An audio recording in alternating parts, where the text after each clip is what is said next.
Hi, I decided today I was going to make a video on all things I own which are cube-like. So, I've only just gotten this desk, so I think recording with it is going to be a bit awkward to start with, so I'm probably going to move the camera quite a bit. I mean, I'm still trying to figure out a decent way that I can view the things and all my cubes and handle them perfectly, and so you can as well. So I'm probably gonna be moving the camera a lot, I guess.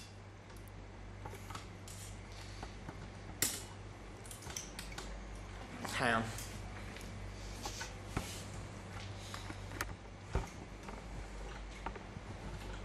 Until I get.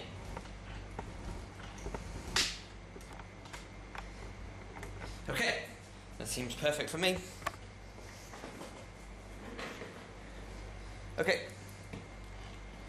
Okay, so the first thing that I own that I want to talk. Okay, first thing I'm going to go through my regular cubes. First thing, I have my Eastsheen 2x2, which I happen to really like.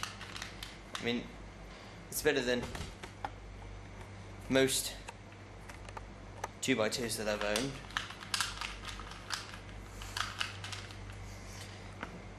But, you know,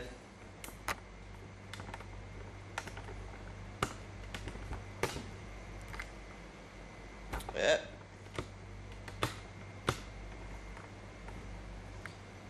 Okay, it's better than most 2x2s I've owned.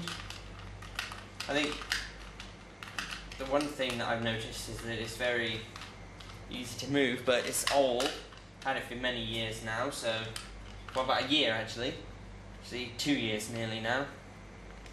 And it's the only, whenever I'm doing speed cubes solves or speed solves, then I usually use that one. Next up, I've got my white Rubik's 3x3 DIY. Definitely my favourite of all my, pretty much my favourite of any 3x3 I've ever owned. It's the only one that I think it's the only one that I've ever actually re-stickered twice, that I've used constantly.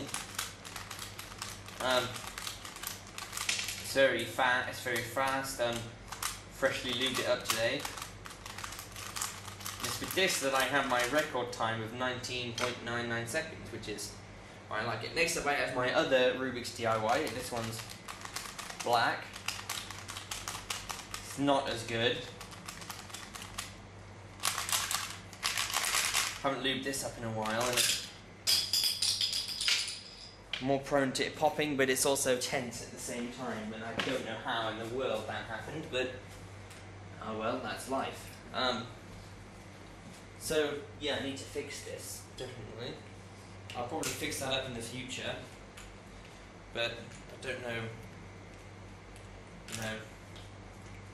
how I'm going to do that, so I'll have to keep you posted on that one.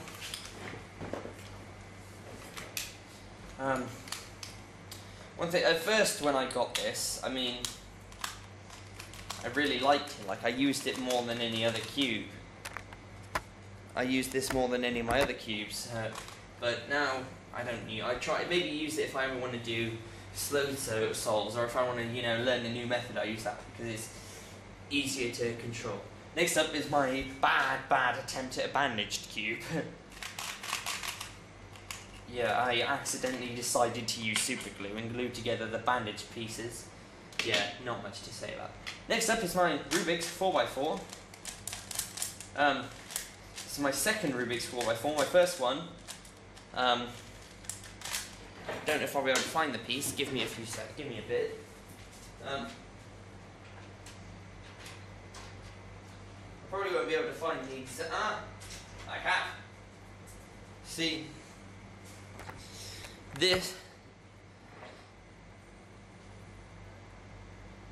That happened to it. Can you see it? Better be able to.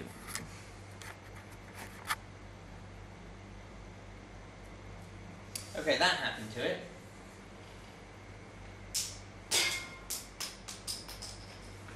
So then what I did was I went out and bought another 4x4, but then because that one I didn't like it so much, so I just used the one piece that I needed and fixed my old one, which is now this one. I've got a giant box of spare parts over there though, but yeah, this is probably my favourite 4x4. My other 4x4 that I own is an Eastsheen 4x4. You might have seen some of my previous videos. I probably deleted them, but the screws suck on this one. I don't like it at all. If I put this, it takes me 45 minutes to put it together, and then when I finish putting it together, I just mix it up and I solve it, and by the end of that solve, everything's loose again and it falls apart. Repeat, rinse, wash, and repeat. Next up is my V-Cube 5. I love this cube. I gave it a detailed review in my... Ah!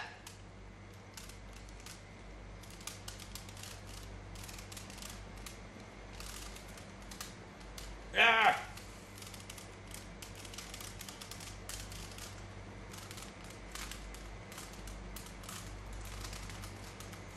Ah! There we go. No idea what I did just then, but I gave it a really detailed review in my V-Cubes review. Yeah, I really like it. I mean, I managed to get times like 4 minutes out of this thing. I really enjoy using that cube. And then this was my old 5x5, which I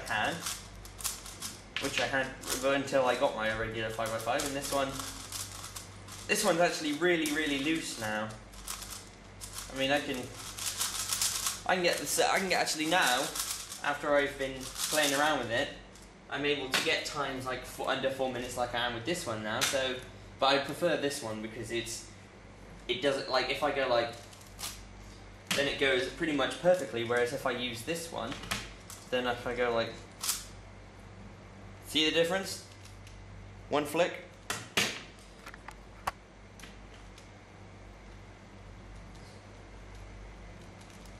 See the difference between one flick? Yeah. Then next up, I have my V-Cube 6, which is actually really. This is a really odd cube for me because the mechanism inside. I mean, many people go, "Oh, yeah, you should fix it. You should use Me, Myself, and Pies mod to, prevent it popping." But I don't speed cube with this one, so I don't normally get as many pops. Plus, I like the clicking mechanism. I mean, it's cool. Click, click, click, click. Yeah. Then next up we got my V-Cube 7, which I really enjoy playing with. I mean, I know it's like unique along with the V-Cube 6 and how it is the only of its size. And I mean, I chose the white one because it actually was the closest to the original, original color scheme of Rubik's, yeah. With this one I haven't resticked.